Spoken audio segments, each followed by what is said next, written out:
Whilst talking about weather conditions, I just wanted to show you something that's been quite a useful tool for us greenkeepers here at Harpen and Common. We use a thing called a water balance sheet, and basically what that is an auto-calculated sheet that we created that takes into account rainfall, irrigation applied, and evapotranspiration, which in layman terms is the amount of moisture you're losing through the soil per day. Everything runs off our weather station, so all the data is on this computer behind me, and then we just input it into our sheet. This then gives us figures that we can sort of look back on and compare and see where we're at from year to year. It shows why tracking this information is actually quite useful. Pop the 2022 figures up here. You'll see rainfall, irrigation, evapotranspiration, and something else called soil moisture deficit.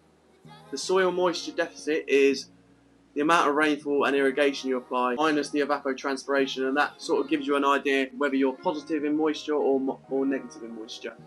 So here's the 2022 figures, here's the 2023 figures. If you want to have a look at those in detail, pause the screen, I'll carry on the video either way. And then looking at the winter months, I've done a calculation. So from October 21 to March 22 I've done it. We had 263.5 millimetres of rain. Compare that to October 22 to March 23, we've had 420 millimetres of rain. So that is a significant amount of water we've had extra this year. And you've also got to bear in mind that evapotranspiration is very low. We've got low temperatures in the winter months in this country, and that is all that excess water that has caused the course to become so much more wet over this winter period. If we look particularly at March, because it's a good idea to look at March as we're in that month right now. So the monthly rainfalls for this March is 62.3 mil of rain with a mean temperature of 6.3. And if you look at one of the columns, it's the monthly soil moisture deficit. We have a plus of 43.7 mil of rain. And compare that to last year, which I'll pop up on the screen now. We had 38.9 mil of rain and a soil moisture deficit of minus 8.9. So effectively we lost 8.9 mil of moisture in the ground.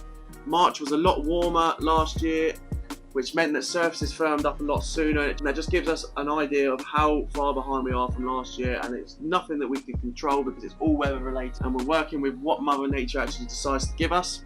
That's why we've had to take certain decisions into account, like trolley bans in March, which is not ideal, I know, and I know it's frustrating for a lot of you. But these are the facts, and I hope you can understand why we make certain decisions, why we've not been able to get on the greens as much. I thought it might be useful to give you some clarity on why we make certain decisions like that. So yeah, there's that.